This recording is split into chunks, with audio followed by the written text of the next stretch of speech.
O nosso bate-papo de hoje é com uma pessoa que eu admiro muito, a Giovana Victor, secretária municipal de Fazenda do município de Niterói. No decorrer do nosso bate-papo, vocês vão entender porque eu chamei ela. Niterói hoje tem uma experiência que deveria ser exemplo para o Brasil. É uma experiência de olhar mais para o futuro e garantir o equilíbrio fiscal, ou seja, não ficar aí saindo atrás com o pires na mão para pagar as contas a cada ano. Ela vai explicar isso direitinho. Giovana, foi um prazer. Eu tive no workshop que ela organizou lá em Niterói para me explicar um pouco esse fundo que Niterói criou, como é que vai ser, como é que funciona. Importante a transparência, né, Giovana? Eu achei um negócio tão interessante, eu disse, vou ter que levar ela lá para o meu canal para explicar isso no nosso bate-papo. Fora também, Giovana, você aproveitar, a gente falar um pouquinho de como é que Niterói hoje enxerga o seu próprio futuro, né? Nós estamos falando, como a gente fala aqui para o Brasil, né? Cidade de Araribóia, gêmea do Rio de Janeiro, né? Cidade mais do que irmãs, estão ligados umbilicalmente por uma ponte. Uhum. Não sei quantas pessoas de Niterói trabalham no Rio, é uma coisa que vem desde o tempo de Estácio de Sá. Mas, de repente, Niterói começa a olhar para o seu próprio umbigo, pensar no seu próprio futuro. Então, um prazer muito grande estar aqui. Imagina, agradeço o convite, Vidor. E para a gente é uma oportunidade extraordinária poder contar nossa experiência. Pois é. E principalmente dizer que é uma experiência que pode ser reproduzida. O que nós fizemos em Niterói é uma receita que, de fato, foi sendo desenvolvida de fortalecimento institucional, de independência, de profissionalização da administração municipal, mas que nós fizemos isso, mas qualquer outro município do Brasil pode fazer também, criar os instrumentos, aplicar esses instrumentos, com algumas especificidades dos momentos que vivemos, que eu vou também te contar, mas não é nada que eu sempre falo, a gente não está mandando foguete para a Lua, a gente está fazendo o que é uma receita de gestão. Como a gente percebeu agora na semana passada com a divulgação do Índice de Gestão Fiscal da Firjan, a Firjan tem um ranking onde ela enumera todos os municípios do Brasil de acordo com 4 critérios: a autonomia financeira, a despesa com o pessoal, a liquidez e investimento. E Niterói foi o único município do estado do Rio de Janeiro com gestão de excelência, ou seja, acima de 8, o primeiro município do estado e enfim, o único em gestão de excelência. E a gente atribui isso a uma série de ferramentas de gestão que nós fomos implementando desde o primeiro dia de governo e que agora, quando a gente... Antes dos royalties do petróleo começarem a encher o caixa, inclusive, né? Eu atribuo assim, que a dureza que a gente viveu até 2016 foi o que a gente se ajustou, se organizou para gastar com responsabilidade esses recursos que passaram a vir a partir de abril de 2017. Em janeiro de 2013, Niterói tinha dívidas consolidadas de quase 300 milhões de reais. A gente devia à companhia de lixo. Demoramos 3 anos para pagar a limpeza, na iminência de ter suspenso os serviços de coleta de lixo da cidade. Nós tínhamos salários, não tinha caixa suficiente para pagar o salário de dezembro, em janeiro de 2013. Então, era uma situação muito desagregadora e desestruturada, inclusive do ponto de vista informacional. Nós não tínhamos um sistema de execução financeira, um completo desconhecimento de como os recursos da prefeitura eram gastos, enfim. Então, a nossa primeira atividade foi nos organizar até do ponto de vista informacional. Então, chamamos ali, inclusive, uma desestruturação, viu, Vidor? Não sei se vocês se lembram, nós tivemos chuvas, hoje é um dia de chuva também como esse. Pena que a gente não está vendo o Cristo Redentor. Eu trouxe ela para o Rio, né? Porque ela está acostumada a ver o Rio de longe. Aliás, uma vista maravilhosa, famosa vista. A mais bonita do Rio é de Niterói. Mas, enfim, nós tivemos tragédias de escorregamento de morros. Em 2010, a chamada tragédia do Bumba ficou conhecida. Mas, na verdade, não foi só esse morro, foram vários morros na cidade, com mais de 200 mortes. uma verdadeira tragédia. Depois disso a cidade não se recuperou, ela não se recuperou do ponto de vista social, do ponto de vista de administração. Então, quando nós assumimos em 2013, que você falou da visão do futuro, o primeiro desafio foi conseguir trazer Niterói de novo para um caminho que se encontrava completamente desestruturado. Então, com o apoio do setor privado, da cidade e do Movimento Brasil Competitivo, lá do Dr. Gerdau, em Brasília, a Secretaria de Planejamento com o prefeito, nós organizamos um planejamento de longo prazo, de 20 anos, para a cidade de Niterói. Não era um planejamento de governo, porque é de 20 anos, mas é com visão de futuro, áreas de resultado, indicadores, para como que, então, todas as políticas do município deveriam convergir nos próximos 20 anos, para que, então, a nossa visão de futuro, que é Niterói a melhor cidade para viver e ser feliz, pudesse ser alcançada em 2033. Então, a gente demorou um ano para fazer esse planejamento e, ao mesmo tempo, criar carteiras de projetos transformadores. Ou seja, quais são aqueles projetos na área de saúde, de segurança, de ordem pública, de meio ambiente, de desenvolvimento econômico, que pudessem mudar os indicadores da cidade para a gente chegar efetivamente às nossas metas de indicadores que vêm aí com marcos a cada 4 anos.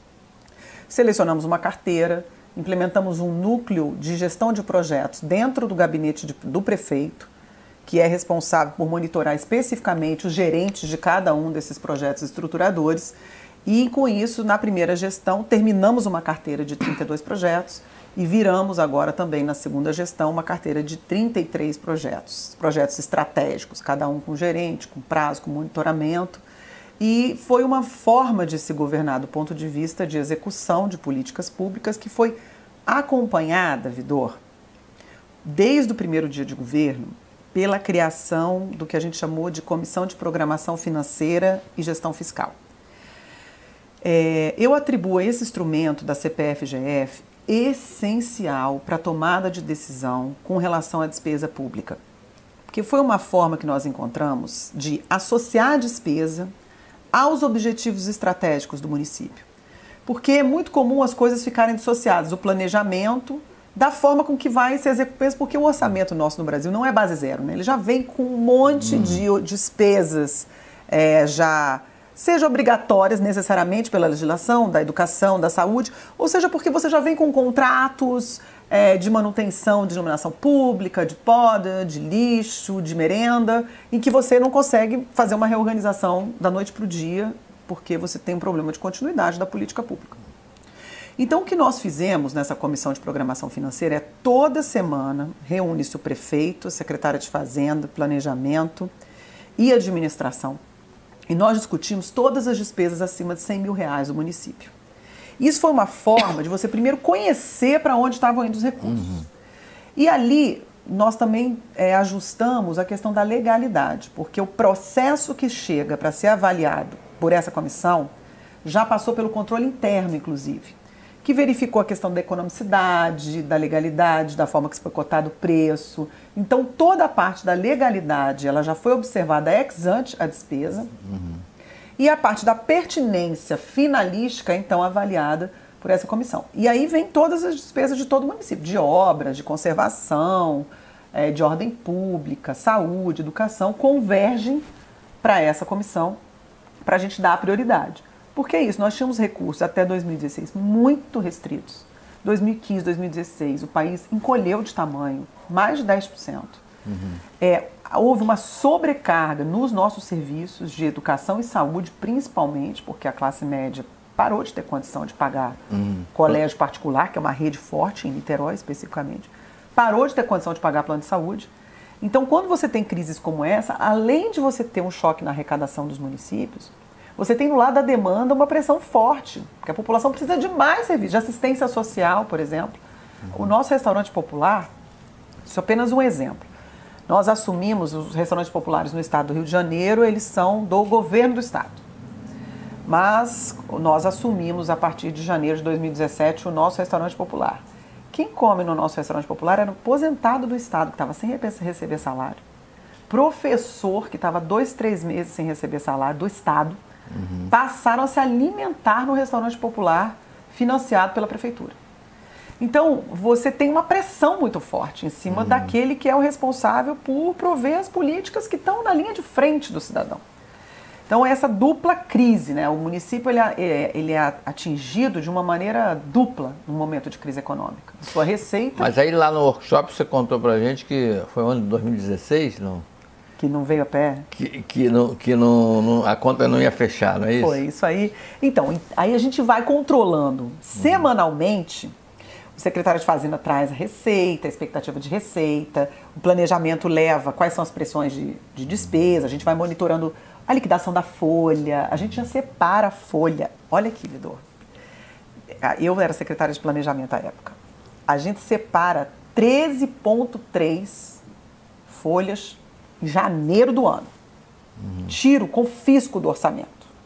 Ó, isso aqui acabou, isso é para pagar a folha.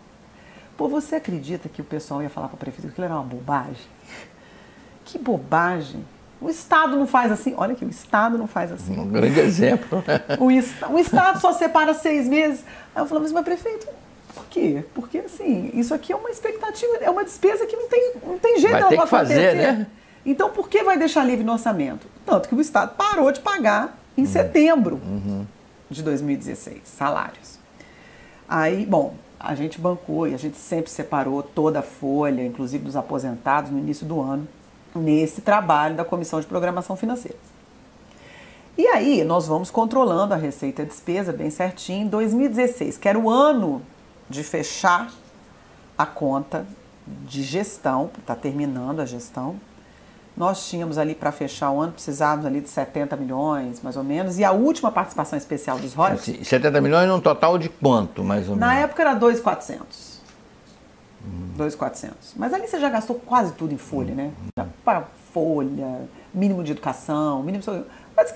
O que era discricionário até 16 era bem pequeno. A gente ainda tinha um pouco, porque a gente fez um endividamento alto, a gente fez um empréstimo da Caixa para fazer uma grande obra de infraestrutura de mobilidade. Um corredor de ônibus, com túnel, etc. Então a gente ainda conseguiu fazer investimento até 16, mas com recursos de empréstimo da Caixa, PAC, mobilidade. Mas o que sobra ali é muito pouco. Então a gente precisava ali para fechar o ano 70 milhões. Estava tranquilo, porque a PE ia entrar, a participação especial, que não era muito significativa no nosso orçamento. A gente tinha do orçamento até 16, 12% eram recursos de royalties do petróleo. Porque o pré-sal ainda não estava... Foi a partir de abril de 2017, que é o nosso principal campo, que é o campo de Lula, que tem uma participação especial muito impactante, que ele é bem de frente para Niterói. Então, o nosso risco ambiental é muito alto com a operação do campo de Lula. 1 milhão de barris por dia, né? Uma coisa enorme. Imagina, o perigo que não é isso para uma cidade totalmente voltada. Né? É uma destruição. A gente tem bairros inteiros de colônias de pescador. Jurujuba, por exemplo, tem colônias de marisco. Não, acaba, cara. Um desastre ambiental principal entreposto pesqueiro hoje ainda é Niterói, com o mercado de peixe de São Pedro. Então, isso é um desastre assim, para essa economia, além de todo o impacto ambiental na nossa... Nós temos um parque lagunar importante ali, enfim, seria uma tragédia. Mas, enfim, não tinha ainda participação especial. Então, o que vinha de petróleo para o nosso orçamento não era nada significativo. Era basicamente o royalties, que é aquele pedaço que vem mensal, e a participação especial era um pouco equilibrada com royalties, não era nada que impactasse, mas a gente tinha a previsão da ANP. A ANP, ela publica, né, e a gente faz o nosso orçamento de acordo com o que a ANP estima de receita por ano. Então, no final de 2016, a gente estava ali na despesinha ali na unha, né? Porque também não pode gastar com salário. Então, o salário também já estava todo reservado, que o salário tem que ser com os nossos recursos administrados, daqueles decorrentes dos nossos impostos. E aí, eu me lembro, como se fosse ontem, o secretário de Fazenda me liga, era 10 de novembro, que tinha que entrar a participação especial de 70 milhões, para a gente fechar o ano lindo. Aí, ele liga e fala assim, secretária, não entrou a participação especial. Não, a gente estava esperando 70 milhões. Eu falei, eu sei, a gente precisa de 60. Ele falou, pois é, mas entrou 400 mil reais. Eu falei, mas por quê? Ele, olha, a Petrobras abateu todo o investimento do campo de Lula numa única participação especial agora, da última PE, para a gente fechar a gestão. Aí eu falei assim, não acredito. Sabe quando parece que tira o tapete de volta de você? A gente precisando fechar o ano. Contabilidade e tal. Aí nós chamamos todo mundo da prefeitura, cortar despesa, não pode parar esse serviço para aquele, mas tem pouca margem, 1 mês e meio, o que você pode cortar? E a nossa procuradoria, então, resolveu entrar contra a Petrobras. E aí todo mundo sacaneava a gente, Vidor, falava assim, vocês vão entrar na justiça contra a Petrobras? Tá certo, vai lá. Tadinha de Niterói. Tadinha de Niterói, exatamente. Pois entramos e ganhamos na justiça com o argumento de que aquele débito prejudicava extremamente o planejamento orçamentário. Nós demonstramos que nós tínhamos um planejamento de despesa e que aquilo ali ia ferir de morte nossas contas. E a juíza entendeu, determinou então que a Petrobras depositasse metade do valor para que a gente pudesse pelo menos fechar o ano e depois, no ano seguinte, abatesse nas seguintes PS aquele investimento.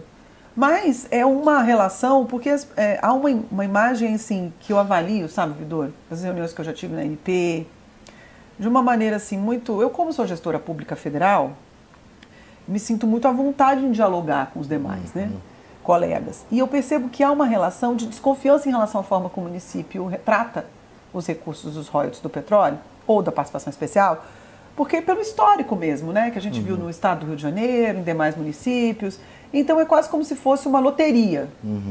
E na verdade esses recursos servem para que a gente consiga estar protegido para um momento que possa vir uma crise ambiental, como a gente está vendo no Nordeste, por exemplo, com esse derramamento de petróleo. Então, como que nós estamos fazendo? Nós tomamos esse susto em 16. Então conseguimos fechar as contas foram aprovadas pelo Tribunal de Contas, tudo certo. Em abril de 2017, o campo de Lula entra em produção. E aí, uma participação especial que significava no orçamento do município 12%, ano que vem vai chegar a 35%. Nós saímos de um orçamento, então, de 2.400 para o ano que vem um orçamento de 3.700, onde 1.400 são recursos de royalties do petróleo, entre participação especial e royalties. E aí há que se ter muita responsabilidade. Aí é tentação de gastar isso. É quase tão grave quanto não ter recursos. A gente tem muita consciência, é muita liquidez, sabe, Vidor? Então, quais são as cláusulas assim fundamentais? Não realizar despesas que gerem custeio, porque depois a gente não vai ter como manter. Não realizar despesas permanentes, como criar despesas de folha de salário. Sair contratando gente. Enfim, folha de pagamentos, enfim, nem pensar. E, principalmente, gastar esse dinheiro aquecendo a economia, de forma que, quando eles se tornarem escassos, porque eles vão se tornar, eles vão diminuir em 4 anos, a gente realmente consiga manter a economia suficientemente aquecida para manter o padrão de serviços da cidade. Aí vem a ideia de criar um fundo. Então, a Noruega tem um fundo, a Alasca tem um fundo, a China tem um fundo, a Grã-Bretanha tem um fundo. Muita gente que produz petróleo, a Arábia Saudita tem um fundo, os Emirados, enfim. E aí, olha a dificuldade. Como que eu vou criar um fundo com tantas demandas da sociedade? Com tanta comunidade precisando ser urbanizada, com quantas obras de infraestrutura precisando ser feitas, como que você comunica... Melhorar a qualidade da educação, da segurança. Melhorar a qualidade da educação, ampliar o investimento em segurança, que nós já ampliamos muito, mas assim, quando a gente resolve guardar dinheiro numa poupança, a gente tem que ter um lastro de legitimidade com relação aos serviços públicos que a gente está prestando. Porque se a gente está com um nível de serviço público ruim, a sociedade não aceita. Mas isso não aconteceu com a gente. Quando a gente falou de criar essa poupança, isso repercutiu de uma maneira, de um orgulho dentro da cidade, que eu me lembro, Vidor, de um livro que o Marcos André Mello escreveu junto com o Carlos Pereira. Eles publicaram, que são as instituições brasileiras, enfim. E lá eles argumentam que a sustentabilidade fiscal hoje virou um valor para o brasileiro, depois da lei de responsabilidade fiscal. Eles fazem todo um estudo e argumentam que a responsabilidade fiscal virou um valor para o brasileiro. Isso antes ainda da época da pedalada da Dilma, que ela foi cassada por causa de pedaladas fiscais. Eles fizeram todo o estudo antes, lançaram um livro mais ou menos simultâneo. Eu vou te passar o nome depois. E o que aconteceu em Niterói com a gente foi uma experiência verdadeira sobre isso. A população se convenceu de que precisava sim guardar recursos para o futuro. Então, o que a gente decidiu fazer? A cada depósito da participação especial, que acontece 4 vezes no ano, a gente vai guardar 10% disso. Nós fizemos primeiro um aporte grande de 100 milhões no fundo, todo com dinheiro de royalty que estava na conta. E depois, a cada 4 meses, estamos reservando 10% dos recursos da participação especial. Isso foi uma emenda à lei orgânica do município que o prefeito encaminhou à Câmara de Vereadores. A Câmara de Vereadores se convenceu, o que também não é uma coisa trivial da gente ver no Brasil, os vereadores entenderem que eles estão tirando um pedaço de recurso que podia estar sendo usado para tapar buraco, para limpar bueiro, para trocar a lâmpada, para garantir que quando os recursos se tornassem mais escassos, esses serviços não sejam tolhidos de uma forma muito abrupta. Então a Câmara se convenceu, então hoje a Constituição do município foi emendada para a criação desse fundo. Ele não é um fundo assim que vai ser utilizado os dividendos dele para investimento, como é o da Noruega, ou um que vai repartir... Não vai ficar comprando coisas por aí. Ou investindo e tal. Não é como do Alasca, que eles dividem ali, né? Manda cheque para os moradores do Alasca, uma vez por ano, com os rendimentos do fundo, não. Ele é uma poupança, que só pode ser utilizada no caso de uma frustração de receita não prevista pela lei orçamentária ou pela previsão da ANP. Exatamente o que aconteceu com a gente em novembro de 2016. Se a gente tivesse um fundo em 2016, eu teria um lugar para sacar esses 60 milhões que eu precisava no final do ano. E aí, qual é a ideia? Você só poder sacar metade da sua frustração, que é para você já ir meio que orientando os gestores a fazer uma economia. Quer dizer, você já tem que se ajustar, porque é sinal que a sua previsão de receita não estava tão acurada. E só pode sacar 20% do que está depositado no fundo, que é para que ele dure 5 anos. 5 anos. Se o Estado do Rio de Janeiro tivesse um mínimo de uma poupança que durasse, não precisava de 5, durasse 2, ele não tinha estado na situação que entrou, de completa insolvência. Então o que a gente está fazendo é, agora no final do ano, nós vamos fechar com o fundo já com 240 milhões de reais. O nosso orçamento hoje é de 3.600. Ano que vem ele vai ter 355 milhões de reais no final de 2020. Ou seja, praticamente 10% do orçamento. Em 2040, ele deve ter um orçamento inteiro. 3 bi.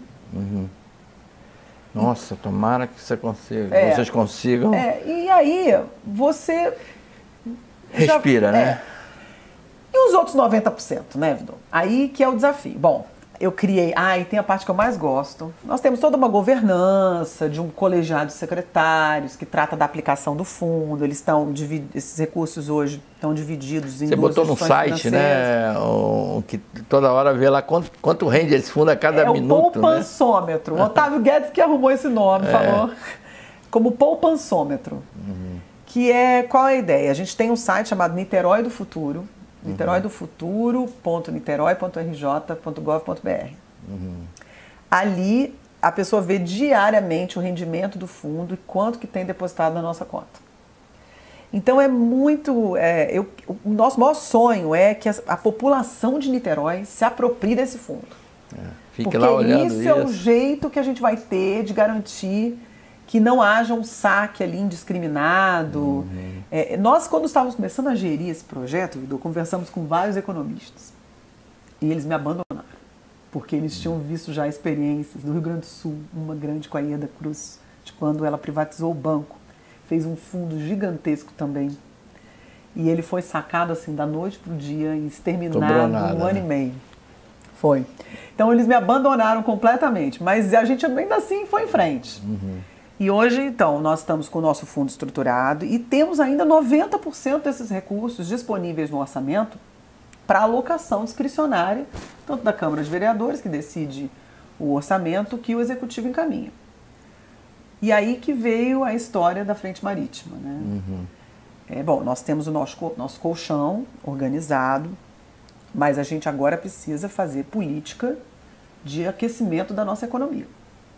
Dentro desse nosso planejamento de longo prazo, de 20 anos, nós fizemos as nossas fundações do ponto de vista como a gente constrói uma casa, né? Que é a organização da gestão, o cumprimento de promessas de campanha que nós tínhamos, né? O prefeito tinha se comprometido com o hospital pediátrico, ele tinha se comprometido com políticas sociais que ele precisava reabrir mergulhão, algumas obras de infraestrutura, fez todas, cumpriu todas elas. E aí, então, nós agora começamos a trabalhar uma nova onda de desenvolvimento econômico. Se no primeiro mandato nós trabalhamos com lei de hotéis para aumentar a ocupação e a rede hoteleira da cidade, uma lei forte de um cluster de saúde, nossa rede de saúde privada aumentou de forma significativa nos primeiros de 2013 a 2016 e agora, dia 21 de novembro, vai ser inaugurado um hospital privado da Rede D'Or, que foi um investimento de 500 milhões de reais também. Então, nós tínhamos praticamente nenhum hospital privado na cidade, hoje temos 4 enormes, a maior central de transplante é o CHN, que também fica em Niterói, transplante na área privada do estado do Rio de Janeiro. Então, a gente fortaleceu muito o cluster do setor privado de saúde. É importante, que a gente está falando assim para vários municípios, quando a gente constituiu esse planejamento estratégico, nós entendemos um pouco as vocações que Niterói tinha. Pra vocês entenderem, Niterói foi capital do estado. E era então a referência de quem vinha do interior do estado do Rio de Janeiro para vir se tratar, os filhos iam estudar, era a capital, era Niterói. Depois, quando veio, então, para o Rio de Janeiro, quando a capital foi para Brasília, e o Rio de Janeiro passou a ser a capital do estado do Rio de Janeiro, Niterói ficou ainda como uma referência de polo de serviços para toda essa área do norte e do leste fluminense. Então, ainda um polo ali, Niterói tem 500 mil habitantes, mas nós temos um polo de 3 milhões de habitantes que vai se tratar em Niterói, que os filhos vão estudar em Niterói, que, enfim, tem Niterói como uma referência de serviços. Então, nós identificamos essa vocação durante esse planejamento estratégico e fortalecemos esses setores indutores. Então, nós temos hoje 50 mil alunos universitários em Niterói. A UF é a maior universidade federal do Brasil. Mas nós temos...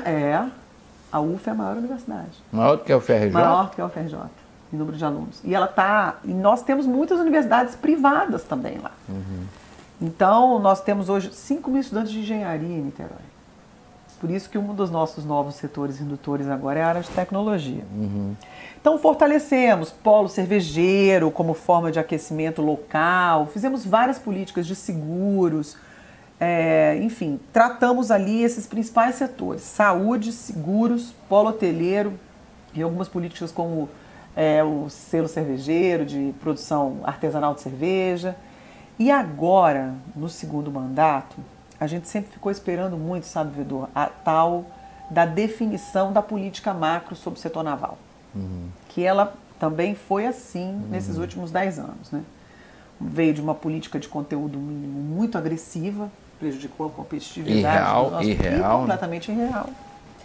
Para um outro oposto, quer dizer, a abertura completa, que está quase se consolidando esses dias aí, quase que terminaram até com o imposto de importação de navio, quase, faltou isso. Mas parece que não prosperou, né? Foi para o nada, quer dizer, sem nenhum tipo de meio termo.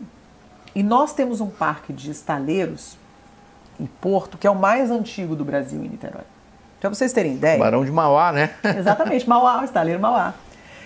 Niterói, a Bahia é uma boca, assim, né? Niterói fica a menos de 1 quilômetro do Forte Santa Cruz. Niterói fica a menos de 1 quilômetro do Forte de Copacabana, que é a entrada da Baía de Guanabara, uma boquinha bem estreita, né?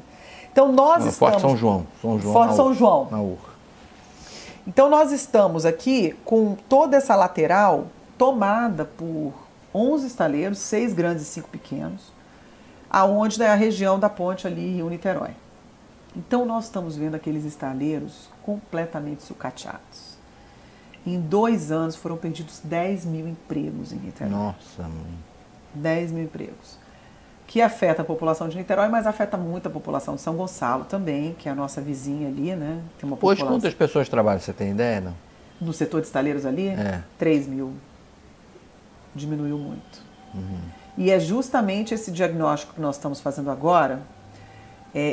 E aí, a gente sabe que o setor de, por exemplo, tecnologia, inovação na área de saúde, que são setores indutores que nós estamos explorando agora, são setores a serem desenvolvidos numa cidade com as características de Niterói. Escolarizada, muito urbanizada, pequena, não é uma cidade, por exemplo, propícia para grandes indústrias, não é isso. Não tem nem área para isso. Não tem área.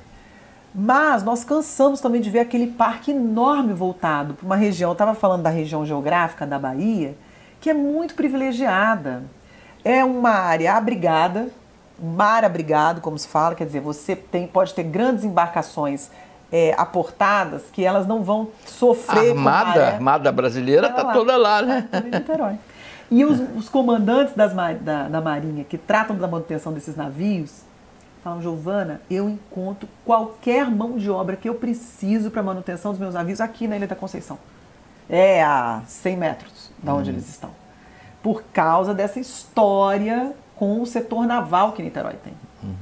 Então, nós olhando aquilo, nós decidimos, e aí o prefeito tem muito essa visão, né? Não tem cidadão estadual, municipal e federal. O prefeito Rodrigo Neves fala assim: olha, o cidadão é cidadão. A gente usou essa lógica para a nossa política de segurança pública, tivemos resultados extraordinários, municipalizamos e o prefeito assumiu completamente a responsabilidade pelo financiamento e pela elaboração das políticas de segurança pública dentro da cidade de Niterói, com a articulação de polícias, com a criação de patrulhamento, com políticas de prevenção para que a gente mantenha os jovens na escola e deem capacitação profissional, política junto com a justiça na área de mediação, enfim, estou dando esse exemplo da segurança pública porque é uma forma também de ver o papel da gestão municipal como aquela garantidora do bem-estar da população.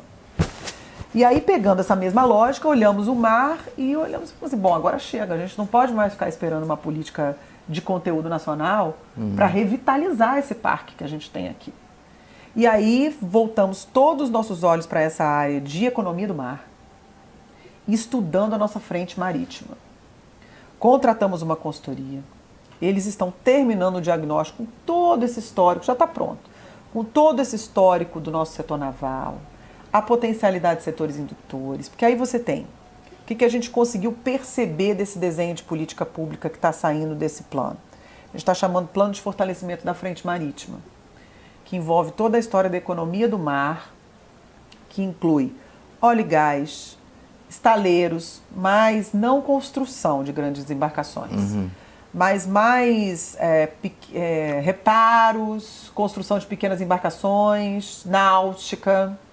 Temos uma área de pesca a ser desenvolvida, temos uma área de desenvolvimento de tubos, que a gente chama de subsea, né? Que é o grosso da extração do petróleo, além daquela plataforma enorme, é o que vem para baixo. E ali a gente tem um potencial grande de desenvolvimento desses tubos flexíveis, de subsea, de serviços para plataformas, porque nós estamos a um dia e meio mais próximos do que qualquer outro porto das plataformas do pré-sal. Isso parece que não é muito, mas no mar os equipamentos são muito caros. Então, às vezes, alugam-se sondas, e um dia e meio de sonda são milhões de dólares. Então, se você tem que fazer um reparo, você perder 3 dias, porque é um dia e meio para voltar, é muito caro. E a gente está desenvolvendo todo um setor de manutenção e de serviços. Quem concorre com vocês? O Rio, por exemplo, Porto do Rio? O Rio, sim, mas ele não tem tanta... Ele já tem outras vocações de importação e exportação. Não, então, o que era o bom, né? Vamos falar aqui. Era ter um plano da Frente Marítima do Estado do Rio de Janeiro. Onde de um lado e de outro, né? Porque tem outros portos, tem Açu, tem 7 portos importantes, tem Angra. Aí a gente criava ali as vantagens comparativas de cada um desses portos. São Gonçalo, ali no Ganhadim, portos e equipamentos, né? Juntando também estaleiros, etc. Aí você usa, olha, esse canto é para isso. Esse canto é para manutenção de grandes plataformas. Aqui é para descomissionamento, por exemplo, que é uma área enorme, que é você desativar plataformas. É desmontar ela? Desmontar. Isso é um setor, é serviço intensivo. Poderia usar ali o gradinho em São Gonçalo, porque tem retroárea grande, entendeu? Então você tem ali, teria como construir um grande plano, como a gente está fazendo para Niterói, para o estado do Rio, para que o tomador de decisão do setor privado já soubesse exatamente aonde ir Vocês estão chamando os estaleiros para conversar? Então, eu vou até agora, né, na quarta-feira, nós vamos ter uma reunião grande. Nós já fizemos durante as entrevistas todas essas consultas. O diagnóstico do plano do setor naval foi feito a partir de consultas de estaleiros, de armadores, de trabalhadores, de acadêmicos, de pessoas de pessoas ligadas à Marinha, Capitania dos Portos, docas, para conversar sobre essas potencialidades do setor marítimo de Niterói. Estamos tirando desse planejamento 6 projetos de curto prazo, de mudança ali já realmente da cara da nossa frente marítima, e que estão relacionados à capacitação profissional, que é uma modernização da mão de obra, né? Temos a dragagem do Canal de São Lourenço, que é uma grande obra de infraestrutura que o município vai fazer para garantir o acesso de grandes embarcações. Vai bancar. Para garantir o acesso de grandes embarcações. É uma obra muito complexa. Nós vamos fazer uma parceria com a Marinha, inclusive vamos assinar agora na quarta-feira, nós temos um evento aqui já na Firjan, com esse cluster com a Engeprom, mas vamos assinar no dia 21 de novembro, na Escola Superior de Guerra, um termo de cooperação com essa empresa de projetos da Marinha, porque é um tipo de empreendimento que uma prefeitura não tem a menor condição de fazer, mas que tem gente que sabe fazer muito bem, com a Marinha faz muito bem, ela estrutura esses projetos do mar para a gente. Então são 6 projetos que vão virar essa nossa frente naval. A gente tem uma expectativa de geração de emprego, nós vamos estimar isso. Eu não quero fazer, viu, Vidor, uma panaceia de geração de emprego. Sempre é a primeira pergunta. Você vai gerar quantos mil empregos? Todo mundo quer saber. Eu falei, olha, da minha boca vocês não vão ouvir isso. A gente até está fazendo conta, naturalmente, até para garantir uma comprovação da viabilidade econômica, porque essa dragagem deve custar, pelas nossas estimativas, mais ou menos 100 milhões de reais. Então, lógico que para você viabilizar um projeto desse no setor público, você tem que ter comprovação de viabilidade econômica e a geração de empregos e de ISS, o Imposto sobre Serviço. É uma forma que a gente tem de comprovar, inclusive para a sociedade, para os órgãos de controle, que é um projeto que para de pé do ponto de vista de sua viabilidade econômica, mas a gente não quer criar uma expectativa, como foi, por exemplo, nós estamos muito traumatizados, o que aconteceu no Comperj. Centenas, milhares de pessoas, aquela coisa. Entendeu? Não é isso. A gente quer revitalizar, nós vamos criar, modernizar. Quarta-feira nós vamos ter um almoço com os 20 maiores empreendedores do setor naval de Niterói, chamando na responsabilidade. O Richmond tem essa coisa do desenvolvimento econômico, de você ter uma onda, né? De você ter um movimento de desenvolvimento. E a gente percebeu isso muito na cidade desde 2013, com o nosso planejamento estratégico, a escuta da população, o engajamento do setor privado. Isso gera um outro ritmo, gera uma onda de confiança. Então é esse momento que a gente está virando agora em Niterói também, virando uma onda de confiança. Tem uma expressão nova hoje nessa moda da gestão pública, que é o nudge, né? O nudge, esse empurrãozinho, que na verdade nada mais é do que você pegar e dar um incentivo ali para uma mudança de comportamento dos atores para que eles tenham uma aderência à sua política, né? Então o que a gente está querendo fazer agora é isso, é dar esse empurrão no setor privado, porque nós vamos precisar contar muito com eles, porque eles precisam revitalizar os seus estaleiros, modernizar suas praças, se convencer de que não necessariamente vão construir navios, mas que podem ser excelentes plataformas de serviços para os campos do pré-sal. Então, está sendo muito interessante, assim, a expectativa está sendo alinhada nessas conversas e você percebe no mercado também, no setor privado dos investidores de óleo e gás, uma satisfação. O Porto de Niterói de quem é? Ele está concedido. Acabou de ser renovada a concessão há 2 anos, por mais 20 anos. E quem que usa hoje o Porto?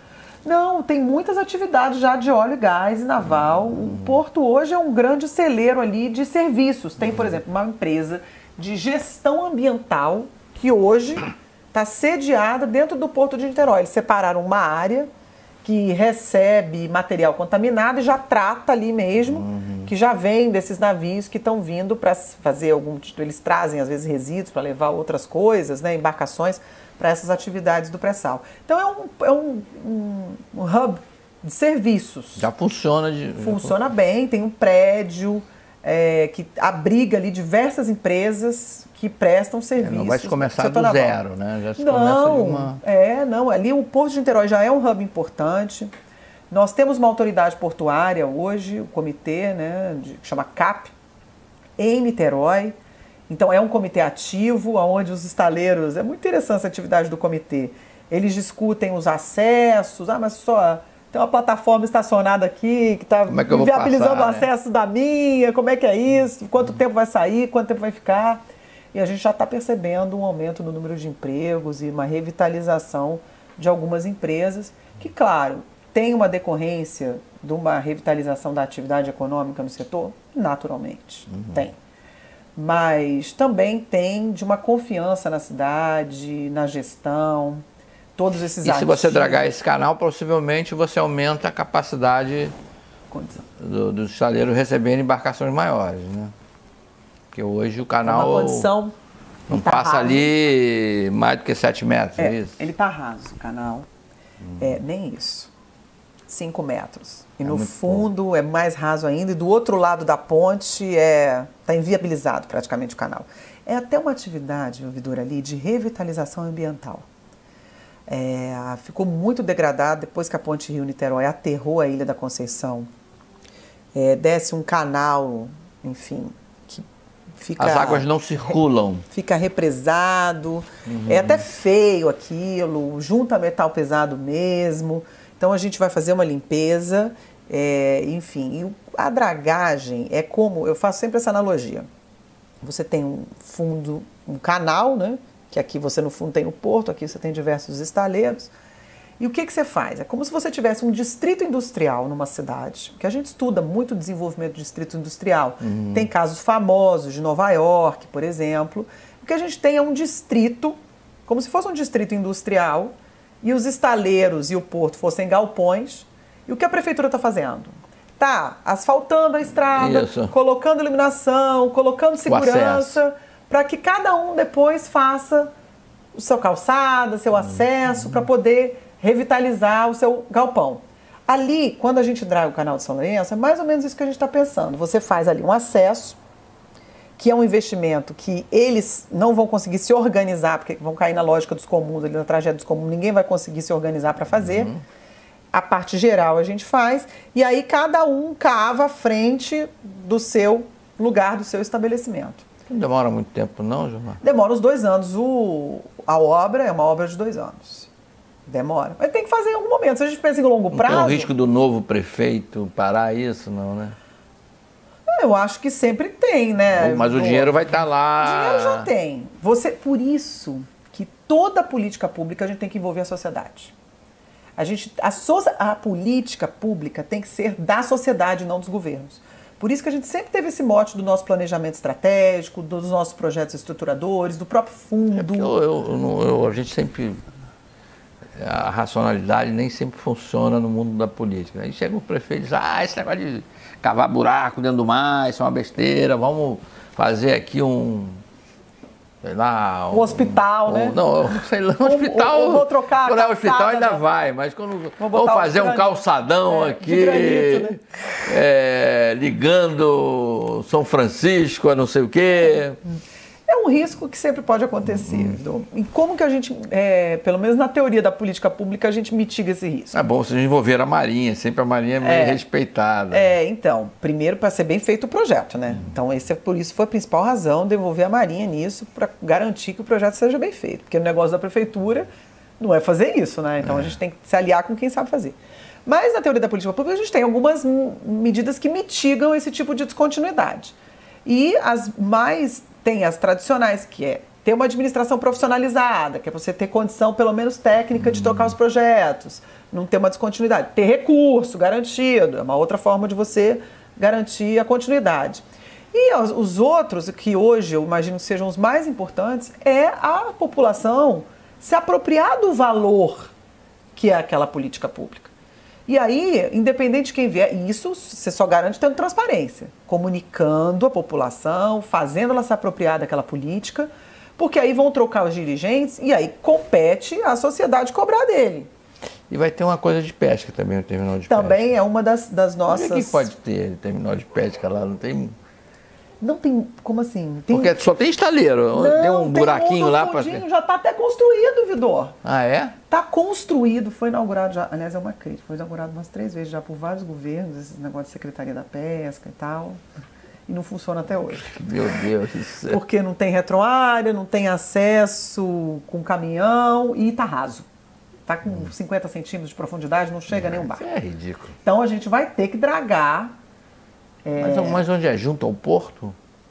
Porque no outro pedaço do canal, né? O que acontece é que a Ponte Rio-Niterói cortou o canal no meio, que era bem largo, né? Ela cortou no meio. Então o terminal de pesca tá para cá e o porto tá para cá e tem estaleiro aqui e estaleiro aqui.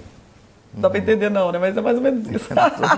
Entendendo no meio. Mas o terminal pesqueiro já tá lá. A nossa pesca... Só que não funciona. Não funciona. Tá o prédio lá oco, construído, não chega barco... É do governo do estado ou do governo federal?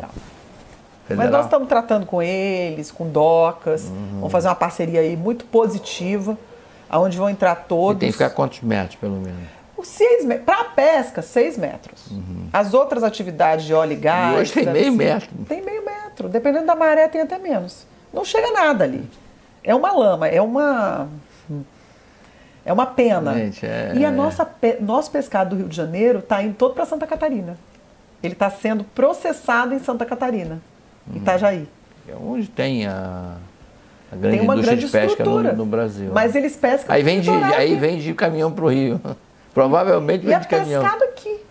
Eu sei, deve vir de barco para lá e volta de caminhão para o Rio. Porque o que eu vejo de caminhão carregando pescado, né, para Ceasa, para essas coisas... Pode ter certeza. Processado em Santa Catarina e volta para cá. Então o que a gente quer fazer Depois a gente fala do custo do Brasil, né? É isso. Mas um desses 6 projetos que vão sair é a revitalização do nosso polo pesqueiro. Agora, Giovana, falar um pouquinho mais de você. Você é brasiliense, né? Sou. Eu nasci... Não é mano. xingamento. Não é um xingamento. Brasília hoje tem o seu papel no Brasil, né? Acho que podia ter sido mais bem planejada, né? A gente não precisava gastar lá o que gastou, etc. Mas isso é outra história. Aí você casou com o niteroense, foi isso? Foi isso. Conheci na Universidade de Brasília. Nasci em Brasília em 75. Brasília era uma criança, né? E você trabalhava no governo federal? Trabalhei no governo federal. Na época que eu conheci, eu trabalhava na presidência da República.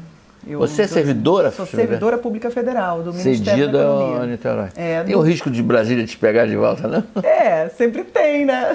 Pelo amor de Deus, Brasília, comporte. Eu tenho muitos colegas. Essa carreira é muito interessante, Vidor. É uma carreira que se chama especialista em políticas públicas e gestão governamental. É uma dessas carreiras chamadas do ciclo de gestão, que na época do Bresser ele criou algumas, né? Que seria ali... Paulo Guedes vai acabar com isso não, né? Essa daí não está na lista do Guedes, até porque os nossos colegas gestores estão auxiliando muito ele fazer a reforma dele, porque são as pessoas que mais entendem da administração pública no Brasil, são os gestores. Então, temos gestores hoje, por exemplo, ministros. O ministro do Desenvolvimento, o Gustavo Canuto, que era Ministério das Cidades, hoje tem outro nome, é um gestor. A secretária de PPI... O secretário de Previdência. O secretário de Previdência, a secretária de PPI.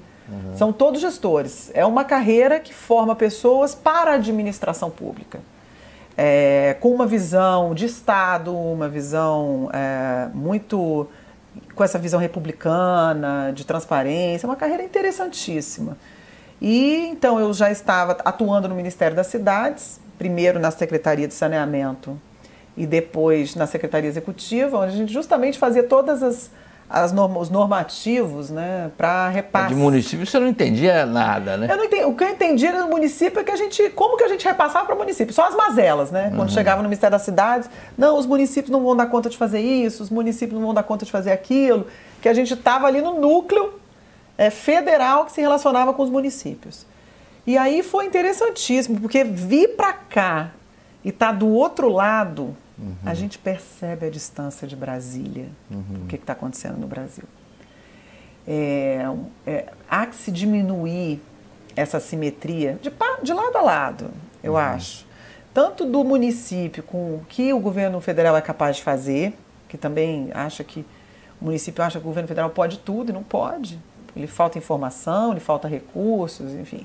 Giovana, se 1000 desses municípios deixarem de ser município, vai ser melhor, né? Eu acho que tem município que não se sustenta como município. E não há necessidade. Se você não tem 10% da sua receita própria, como é que você vai manter uma estrutura administrativa para isso, né?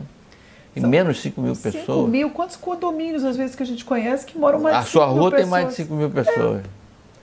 Então, assim, você manter, e principalmente com autonomia política, né? E em tese orçamentária.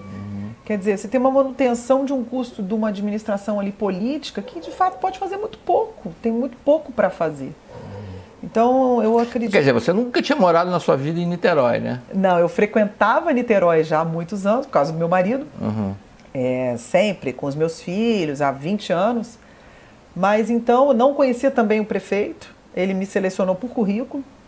Quando viu o meu currículo, me convidou, então, para a Subsecretaria de Modernização da Gestão, à época. E nós viramos a prefeitura de cabeça para baixo, implantando sistemas, implantando processos, reorganizando estruturas, modernizando a gestão, que foi o que a gente fala que é como se fosse a estrutura de uma casa, né? A gente colocou as fundações ali, no segundo ano de governo, para que a gente pudesse depois fazer todas as entregas, as construções. E ainda podemos fazer muito mais, né? Agora, então, que temos mais recursos desses ingressos mais robustos da participação especial em 2017. Mas, de fato, nós transformamos uma prefeitura absolutamente anacrônica, né? Quando nós chegamos em 2014, Vidor, eu cheguei em dezembro de 13. E quando eu fui tomar posse, tinha acabado de acontecer um incêndio na prefeitura no dia 1º de janeiro de 2014. E aí era aquela confusão. Nossa, meio esquisito, um incêndio estranho, né? Na hora do Réveillon, incêndio. E aí nós chegamos lá, eu fui conversar com uma servidora, ela estava super mal-humorada com a minha posse, e eu vendo aqueles computadores ainda compridos, assim, fundos, sabe? Aqueles amarelos. Eu falava assim, gente, eu vou ter muito trabalho aqui, pensando, né? E a moça ali me tratava mal, aí uma certa altura eu, para puxar assunto, falei assim, mas vem cá, como é que foi essa história do incêndio aqui no prédio? Aí os olhos dela encheram d'água, ela se emocionou e falou assim, doutora, que a gente trabalha nas maiores dificuldades, mas nós não perdemos nenhum documento, graças a Deus. Super assim, zelosa, sabe? E ali eu vi a desonestidade também que às vezes o gestor público tem com o servidor, sabe? Você tem servidores comprometidos, às vezes às vezes exageram ao reter a informação, não querem mudar processo por uma visão conservadora, mas assim, nós gestores também demos muito poucas condições para que eles se desenvolvessem profissionalmente, condições tecnológicas, de sistemas. Então, nós fizemos uma virada de cabeça para baixo na gestão do município. Pegamos o empréstimo do PIMAT, do BNDES, 28 milhões. Agora tem computador direitinho lá. Todo mundo tem computador, tem senha, todas as licenças de software são regularizadas, porque também não é... Os dados estão na nuvem, tem backup. Subir tudo escondido também, né? Consultamos o Ministério Público, consultamos o jurídico. Aí, o que vai fazer com esses dados? Morrendo de medo, várias soluções, né? Cria aqui um bunker de data center na prefeitura para guardar os dados. Aí eu falei, gente, mas é um negócio caro, né? Caro de manter, difícil, porque a gente não tem expertise para ficar mantendo um monte de servidor com informação sigilosa de contribuinte. Aí fomos estudar armazenamento em nuvem, super seguro. Aí subimos todos os dados da prefeitura para a nuvem em janeiro de 2016, inclusive dos contribuintes. Nós não temos um data center na prefeitura de Niterói mais. Todos os nossos dados estão em nuvem. Claro que a gente tem backup, tem uma segurança, etc. Mas assim, modernizamos. E aí eu tenho outra forma de prestar serviço quando os dados estão em nuvem, né? Porque rapidamente você consegue implantar aplicativos, abrir os bancos de dados nos portais de transparência. Então fizemos ali uma pequena revolução, foi muito gratificante, é muito gratificante. Os meus colegas mesmo em Brasília, eu deixei minha família em Brasília, né, Vidor? Minha mãe ficou sem falar comigo 3 meses. Imagina, minha filha vai levar meus netos embora de perto de mim. É uma mãe desnaturada. Que é isso? Uma filha desnaturada. Uma crise assim instalada. Mas hoje os colegas acompanham a nossa atividade aqui em Niterói, divulgam o nosso trabalho de Niterói para outros lugares do Brasil. A gente tem a oportunidade de... A minha ideia é essa aqui um pouco, Giovana. A gente... não estou fazendo campanha política, não sei nem se a Giovana vai ser candidata. Espero que não, sabe, Giovana? Eu sei que a política é importante, tem que ter e tal, mas... Ah, meu Deus. Fica na gestão pública. Não... Dá medo, né, Vidor? Bom, te agradeço muito aqui a nossa conversa. Um orgulho, sabe? Que o estado do Rio, aquela sensação que nada aqui dá certo. Teve o negócio dos royalties, o dinheiro foi mal aplicado, mal usado. Os gestores não conseguiram convencer as suas comunidades. E depois essas prefeituras entraram em crise, em situações. Campos, né? Campos é um exemplo terrível. Campos, gente, como que pode chegar Então,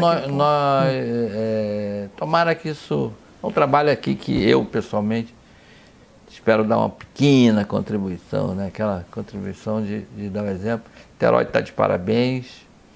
E vamos repetir como é que é www.niterói-do-futuro.rj.gov.br .niterói.rj.gov.br. Eu vou botar embaixo. Niterói do Futuro. Niterói do Futuro para a população. Para ver lá como é que está o dinheirinho dela. Quanto é que já está? 240? 240. Ano que vem vai terminar em 355. Mas está redondinho assim? Não, 240, tem uns quebrados que eu não sei de cabeça. Tá bom, querida. Obrigada, muito obrigado a você. Pelo convite, pela gentileza. Vamos em frente. A gente volta domingo que vem.